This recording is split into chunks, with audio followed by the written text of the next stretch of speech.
The winter wind carved through the Norwegian fjords like the blade of an angry god, carrying with it the scent of pine and the promise of death. Astrid pulled her threadbare cloak tighter around her shoulders as she stood before the council of elders, their weathered faces etched with disappointment and disgust. The longhouse that had been her home for 22 winters now felt like a tomb, its carved wooden pillars towering above her like silent judges. "Astrid Eriksdottir," spoke Jarl Magnus, his voice carrying the weight of absolute authority. The torchlight danced across his scarred features, casting shadows that made him appear even more formidable. "You have brought shame upon your bloodline and weakness to our clan." Her father, Eric the Bold, stood among the warriors but could not meet her eyes. The same hands that had once braided her hair now gripped his axe handle, knuckles white with tension. Her mother was absent from the ceremony entirely, a final rejection that cut deeper than any blade. "3 times you have failed the trials of strength," Magnus continued, his words echoing off the longhouse walls. "3 times you have proven yourself unworthy of the name Eriksdottir.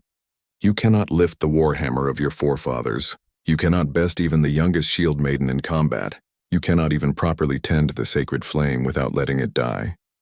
The assembled clan murmured their agreement, their voices a low rumble of condemnation. Astrid's childhood friends, girls who had once shared secrets and dreams with her, now looked upon her with a mixture of pity and revulsion. Among them stood Ingrid the Fierce, her cousin, whose muscles bulged beneath her leather armor, and whose reputation in battle was already legendary despite her youth. "The gods have not blessed you with the strength of a true Viking woman," Magnus declared, raising his staff. "Therefore, by the ancient laws of our people, you are no longer welcome among us. You are cast out to find your fate in the wilderness. If Odin wills it, you may prove your worth in death, since you could not prove it in life." The words hit Astrid like physical blows. Cast out. Exile. She had known this day might come, had seen the growing frustration in her kinsman's eyes as she failed trial after trial. But knowing and experiencing were different things entirely. The shame burned in her chest, a fire that threatened to consume her from within. "Please," she whispered, hating herself for the weakness in her voice. "Give me one more chance. I can learn, I can grow stronger." "Enough!" Magnus's shout silenced the longhouse. "Your weakness dishonors us all. Even now you beg like a thrall rather than accept your fate with dignity. Go now, before I decide your cowardice deserves a harsher punishment." With trembling hands, Astrid gathered her few possessions, a worn leather satchel, a small eating knife, and the plain wooden cross her grandmother had carved, one of the few remnants of the old Christian ways that some still secretly cherished. The clan members parted before her like water, none willing to risk contamination by her perceived weakness. As she reached the great doors of the longhouse, her father's voice stopped her. "Astrid." She turned, hope flickering in her heart like a dying ember. But Eric's face remained hard as stone. "Do not dishonor us further by returning. You are no daughter of mine." The cold night air struck her like a physical blow as she stepped outside. Behind her, the longhouse doors slammed shut with a finality that echoed across the fjord. The snow crunched beneath her feet as she walked away from everything she had ever known, tears freezing on her cheeks before they could fall. The village of Ravensholm spread out below her, its wooden buildings huddled together for warmth against the bitter Norwegian winter. Smoke rose from chimneys carrying the scent of hearth fires and roasted meat, comforts she would no longer enjoy. In the distance, the black waters of the fjord reflected the pale moonlight, and beyond that the mountains rose like sleeping giants against the star-studded sky. Astrid made her way to the small hut on the outskirts of the village where she had been born. It was empty now, abandoned since her grandmother's death 2 winters past. The door creaked on rusted hinges as she pushed it open, revealing a space filled with memories and shadows. Here, in this humble dwelling, her grandmother had taught her the old stories, the forgotten songs, and the healing arts that the other clan members dismissed as women's work. Too soft for true Vikings. She built a small fire in the stone hearth, grateful for the skills her grandmother had passed down. As the flames grew stronger, they illuminated the carved runes on the walls, protection symbols that had guarded their family for generations. But they had not protected her from the cruelest fate of all, to be judged unworthy by her own people. The night stretched endlessly before her, filled with the howling of wind and the distant sounds of celebration from the village. They were already forgetting her, already moving on as if she had never existed. Tomorrow she would have to venture into the wilderness, to face whatever fate the gods had planned for a cast-out daughter of the North. As she stared into the dancing flames, Astrid made a silent vow. She would not die quietly in the snow like a wounded animal. She would not give her clan the satisfaction of her meek surrender. Somehow, someway, she would prove that there was more to strength than the weight of a sword or the force of a blow. She would show them all what they had thrown away. The fire crackled and popped, sending sparks up the chimney like tiny stars seeking the sky. And in that moment, surrounded by the remnants of her old life, Astrid began the transformation that would define her future, from cast-out weakling to something far more dangerous than her clan could ever imagine. 3 days of bitter cold had passed since Astrid left the abandoned hut behind. Her supplies were nearly exhausted, and the unforgiving Norwegian wilderness showed no mercy to the weak or unprepared. The ancient forest of ironwood stretched endlessly before her, its towering pines heavy with snow that muffled every sound except her own labored breathing. Her grandmother's voice echoed in her memory. "The forest provides for those who know how to listen. Child." But hunger gnawed at her belly, and her fingers were numb despite the makeshift mittens she had fashioned from strips of her cloak. The small knife at her belt seemed pitifully inadequate against the vast indifference of nature. As she stumbled through a clearing, her foot caught on a hidden root, sending her sprawling into the snow. The cold bit through her clothes like fangs, and for a moment, she simply lay there overwhelmed by the hopelessness of her situation. Perhaps Magnus had been right. Perhaps she truly was too weak to survive. But as she struggled to rise, the sound of hoofbeats thundered through the forest. Astrid scrambled behind a fallen log, her heart hammering against her ribs. These were not the ponies of local farmers, these were war horses, their heavy steps shaking the frozen ground. Through the trees emerged a sight that stole her breath, a band of warriors unlike any she had ever seen. Their leader rode a massive black stallion, his presence commanding even from a distance. He was tall and broad-shouldered, with hair the color of burnished copper that fell to his shoulders. A thick beard framed his angular face, and his eyes, even from her hiding place, she could see they were the color of a winter storm, surveyed the forest with the confidence of a predator in his domain. This had to be Bjorn Ironwolf, the warlord whose name was whispered in fear throughout the northern territories. Stories of his conquests had reached even her remote clan, how he had united the scattered Viking tribes through a combination of brilliant strategy and ruthless force, how his long ships had struck terror into the hearts of enemies from the Scottish Isles to the shores of Francia. His warriors flanked him like a pack of wolves, each one battle-hardened and deadly. Their armor gleamed despite the gray winter light, and their weapons were works of art as much as instruments of war. These were not desperate raiders or crude berserkers. They were professional killers led by a man who had never known defeat. Astrid pressed herself lower behind the log, praying to every god she knew that they would pass her by. But fate, it seemed, had other plans. Jarl Bjorn called one of the warriors, his voice carrying easily through the still air. Tracks in the snow. Someone passed this way recently. The warlord raised his hand, and the entire company came to an immediate halt. The silence that followed was more terrifying than any battle cry. Astrid could hear her own breathing, unnaturally loud in her ears, and she was certain they must hear it too. Spread out, Bjorn's voice was deep and resonant, carrying an authority that brooked no argument. "Find whoever is hiding in my forest." Her blood turned to ice. His forest. She was trespassing on the territory of the most dangerous man in Norway. The sound of boots crunching through snow grew closer. Astrid closed her eyes, clutching her grandmother's cross so tightly that the wood bit into her palm. She thought of her clan, of their certainty that she would die ignobly in the wilderness. Perhaps they would be proven right after all. "Well, what have we here?" The voice came from directly above her. Astrid opened her eyes to find herself staring up into the face of a grizzled warrior, whose scarred features spoke of countless battles.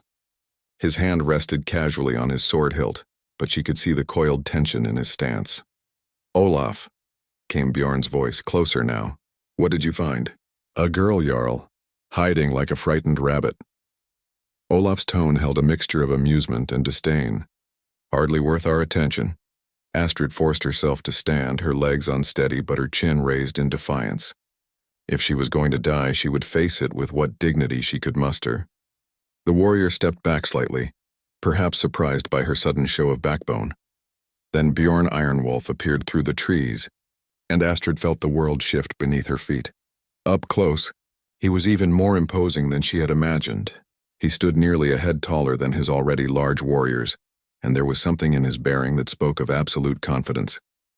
His storm-gray eyes fixed on her with an intensity that made her feel as if he could see straight through to her soul. "Who are you, girl?" His voice was surprisingly gentle, though it still carried that undertone of command. "And why are you wandering alone in the deep forest?" Astrid straightened her spine, drawing on reserves of courage she hadn't known she possessed. "I am Astrid Eriksdotter of Ravensholm. I travel alone by choice." The lie came surprisingly easily, though she could see in his eyes that he didn't believe it for a moment. A slow smile spread across Bjorn's features, transforming his stern face into something almost boyish. "By choice? In the depths of winter? With nothing but the clothes on your back and a eating knife for protection?" He gestured to her obviously inadequate supplies. An interesting choice indeed.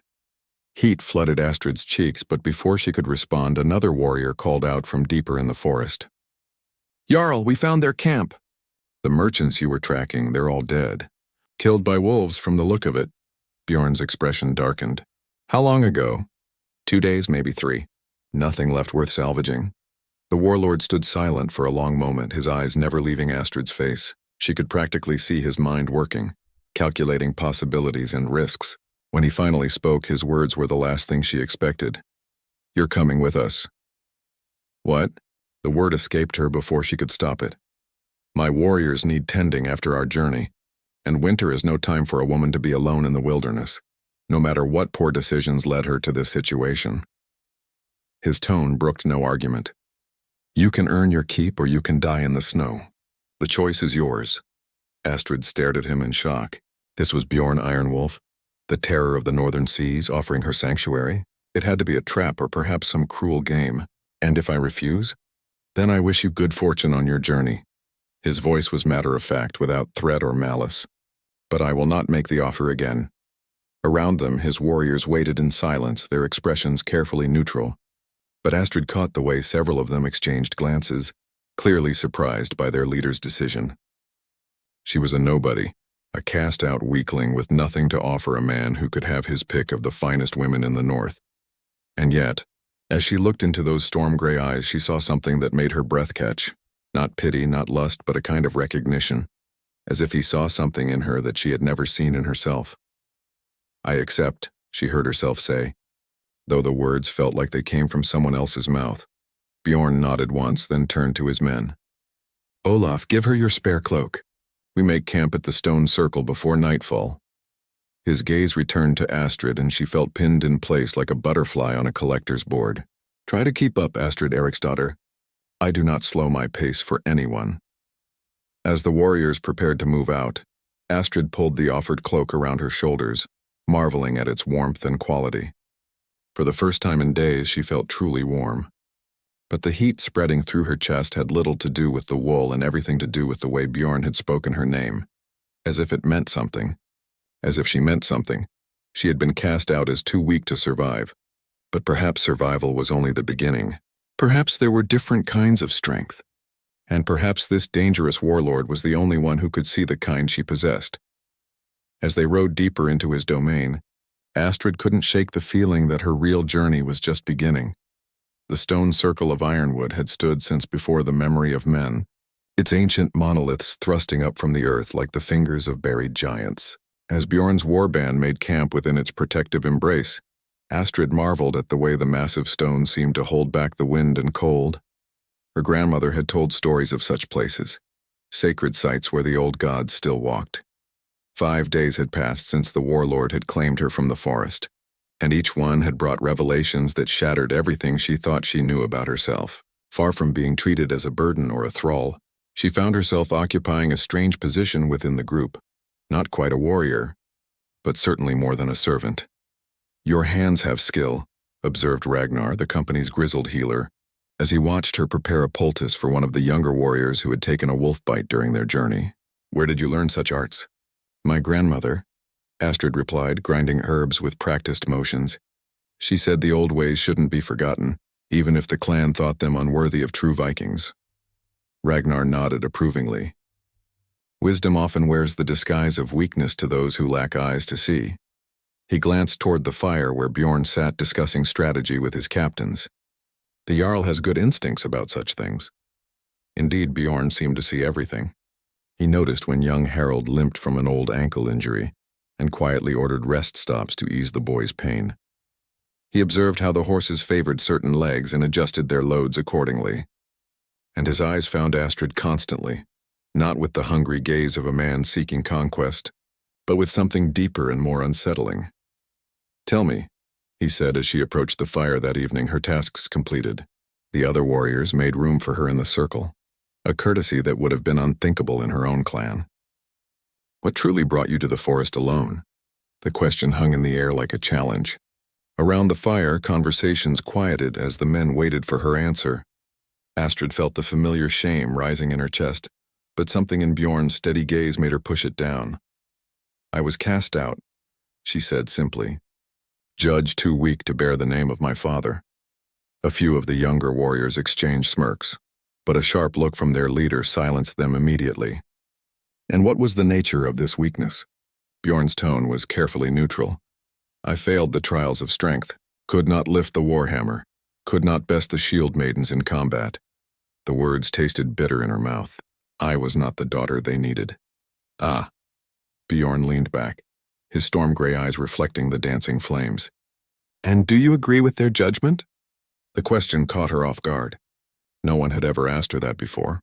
They had simply assumed her acceptance of their verdict was natural and right. What do you mean?" "Do you believe yourself weak, Astrid Eriksdotter?" She opened her mouth to give the expected answer, the one that had been drilled into her through years of failure and disappointment.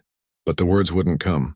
Instead, she found herself thinking of the past few days, how she had tended wounds that the strong warriors couldn't bear to look at, how she had found edible plants in the frozen forest when their supplies ran low, how she had gentled Bjorn's great stallion when it was spooked by wolves.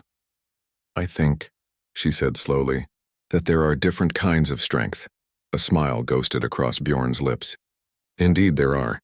Olaf there can split a man's skull with his axe, but he faints at the sight of blood when he's not in battle rage. Young Harold has the courage of a berserker but cries for his mother when fever takes him." He leaned forward, his gaze intensifying. "True strength lies not in what we can break, but in what we can build, heal, and protect."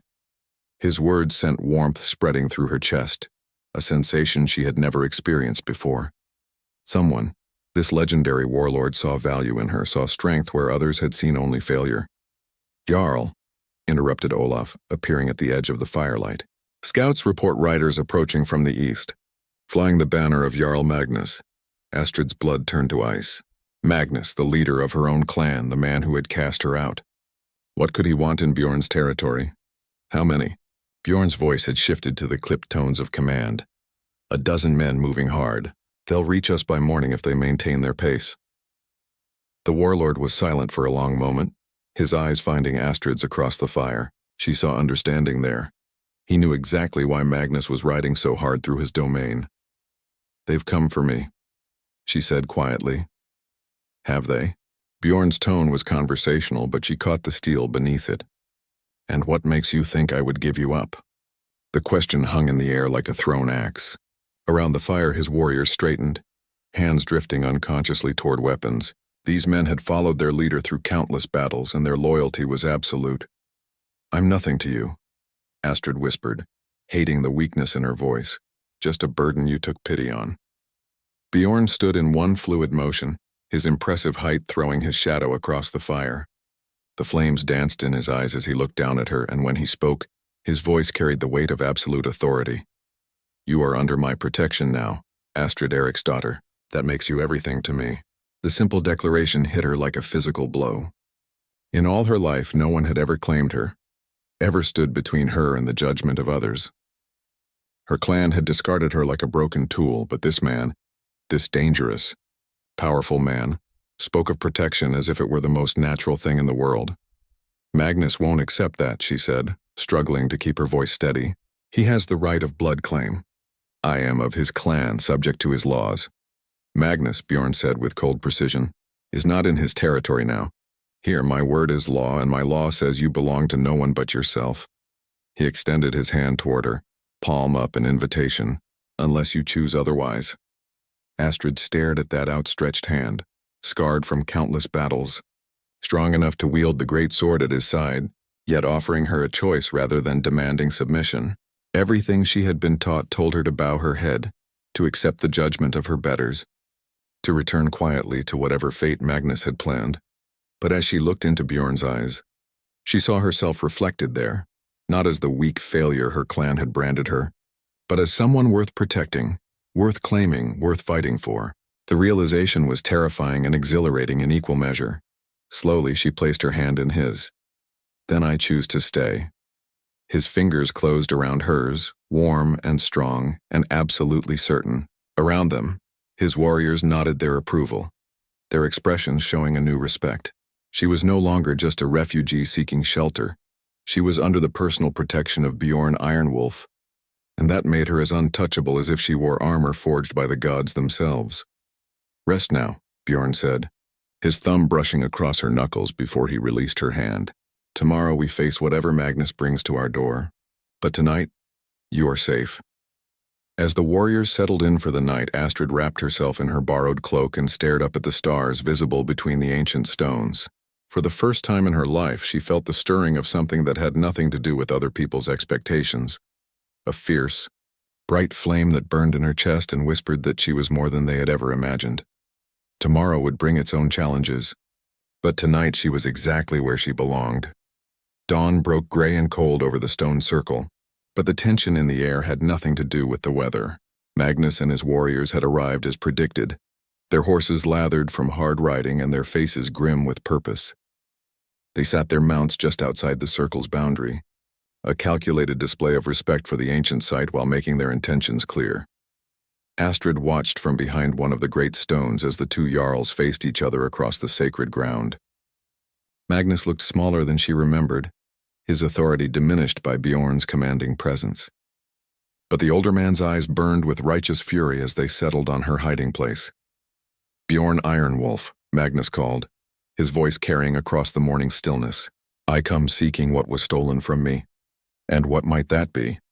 Bjorn's tone was deceptively mild as he stood casually beside his warhorse, one hand resting on his sword hilt. His warriors flanked him in a loose semicircle, their relaxed postures belying the deadly readiness in their eyes. The girl, Astrid Eriksdottir, she belongs to my clan, subject to my judgment and my laws. Does she? Bjorn glanced back at the stone where Astrid waited, his storm-gray eyes meeting hers for a brief, intense moment. And what laws would those be, Magnus? The ones that cast her out to die? The ones that branded her too weak to bear her father's name? Magnus's face flushed red above his gray beard. What I do with my own clan members is not your concern, Warlord. She is mine by right of blood and authority. Was, Bjorn corrected, taking a step forward. The single word carried the weight of absolute certainty. She was yours, but you threw her away like a broken tool, sent her into the wilderness to die. In doing so, you forfeited any claim to her. You have no right. I have every right. Bjorn's voice cut through Magnus's protest like a blade through silk. This is my territory, my domain. Here, my word is law, and I say the girl chooses her own fate. The older Jarl's eyes narrowed dangerously. You would risk war over one weak woman? Your reputation speaks of wisdom as well as strength, Ironwolf. Do not let foolish sentiment cloud your judgment. A murmur ran through Magnus's warriors at their leader's barely veiled threat.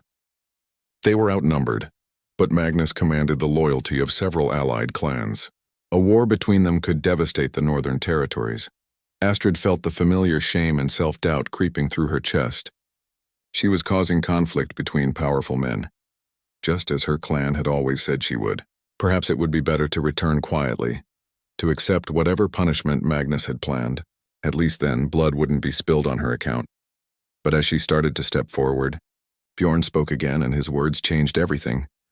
You call her weak, the warlord said, his voice carrying a new edge of anger. But in the 5 days she has traveled with my war band, she has shown more courage and strength than many seasoned warriors. She tends wounds without flinching, finds food where others see only barren forest, and gentles frightened horses with a touch. She asks for nothing and gives everything. And she faces each day with dignity despite the shame you tried to heap upon her. He turned fully toward Magnus now, and there was something magnificent and terrible in his bearing. You want to speak of weakness, old man? The weakness is yours.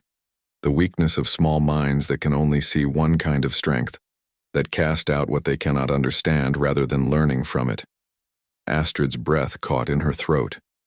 Never in her life had anyone defended her so fiercely, so publicly. The shame that had lived in her chest for so long began to crack and crumble, replaced by something bright and fierce and utterly transformative. Pretty words, Magnus snarled, but they don't change the facts. She failed every trial, couldn't even— Your trials, Bjorn interrupted, his voice now carrying the full authority of his position. Your narrow, limited trials that measure only one aspect of what it means to be strong. But I have my own test, Magnus, and she has passed every one. He drew his sword in one fluid motion, the steel singing as it cleared the sheath. The blade was magnificent, pattern-welded with serpentine designs that seemed to writhe in the morning light. But instead of pointing it at Magnus, he drove the point into the frozen earth and rested his hands on the crossguard. I, Bjorn Ironwolf, Jarl of the Western Territories, Master of the Grey Fleet, claim this woman as mine by right of conquest and choice. She came to me broken and cast aside, and I have forged her anew. She is no longer Astrid the Weak. She is Astrid the Reborn, and she stands under my protection now and always. The formal words of claiming rang out across the stone circle like a bell, binding and powerful. Around the sacred site, both groups of warriors stood in stunned silence. Such a claiming was rare, usually reserved for noble captives or women of great strategic value. For a warlord of Bjorn's stature to claim a cast-out girl was unprecedented. Magnus's face had gone white with rage. You cannot— It is done. Bjorn's voice brooked no argument. The words are spoken in the sacred circle, before witnesses from both our clans. She is mine now by law and custom that even you must acknowledge. The older Jarl's hand moved to his sword hilt, but he froze as Bjorn's warriors shifted slightly, their relaxed postures melting away to reveal the killers beneath. These were men who had followed their leader through a dozen campaigns, who had never known defeat under his command. The odds were suddenly very clear. This is not over, Ironwolf, Magnus said finally, his voice thick with impotent fury. The clans will hear of this. They will know how you protect the weak and worthless. Let them, Bjorn replied calmly, and let them also know what happens to those who threaten what is mine. The threat hung in the air like a blade, sharp and gleaming.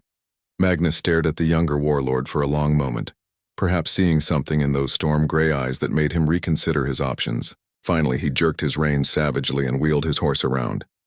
You are both dead to me, he called over his shoulder as his warriors fell in behind him. The girl was right to be cast out. She brings nothing but discord and weakness wherever she goes. As the sound of hoofbeats faded into the distance, Astrid found herself standing alone at the edge of the stone circle, her heart hammering so hard she could barely breathe. The confrontation was over, but she felt as if the world had shifted beneath her feet, leaving her in a landscape she no longer recognized. Bjorn pulled his sword from the earth and sheathed it with casual grace before turning to face her. The fury that had blazed in his eyes during the confrontation was gone, replaced by something warmer and infinitely more dangerous. Are you well? He asked quietly, closing the distance between them with measured steps. Yes. The word came out as barely a whisper. You claimed me. I did. There was no apology in his voice, no uncertainty. Does that trouble you? Astrid looked into his eyes and saw her future written there, not as the weak cast out her clan had branded her, but as someone precious enough to fight for, valuable enough to claim. The realization was terrifying and wonderful in equal measure. No, she said, and was surprised by the strength in her own voice. It doesn't trouble me. A slow smile spread across Bjorn's face, transforming his stern features into something almost boyish. Good, because I meant every word I spoke. You are no longer the woman they tried to break. You are remade, reborn, and you belong to no one but yourself. He paused, his eyes searching hers. And to me if you choose it. The choice hung between them like a bridge waiting to be crossed. Behind him, his warriors watched with respectful attention, while around them the ancient stones stood witness to yet another transformation within their sacred embrace. Astrid thought of her grandmother's words about different kinds of strength. about the fire that burned within even the most unlikely hearts. She thought of the past days spent traveling with these men, feeling valued and respected for the first time in her life. And she thought of the way Bjorn looked at her, not with pity or lust, but with recognition, as if he saw the person she was meant to become. "Then I choose you," she said, stepping forward to place her hand on his chest, feeling the strong beat of his heart beneath her palm. "I choose this life, this strength, this future you've offered me." His hand covered hers, warm and strong and absolutely certain. "Then welcome home, Astrid the Reborn. Your real life begins now." As the sun climbed higher over the Norwegian wilderness, illuminating the ancient stones in golden light, Astrid felt the last chains of her old life fall away. She was no longer the weak daughter cast out in shame. She was something new, something powerful, something that had been forged in the crucible of rejection and tempered by the recognition of a man who knew strength in all its forms. The future stretched out before them like an uncharted sea, full of possibilities she had never dared to dream. And at her side stood the warlord who had seen her true worth when no one else could, ready to face whatever storms might come. She was finally, truly home.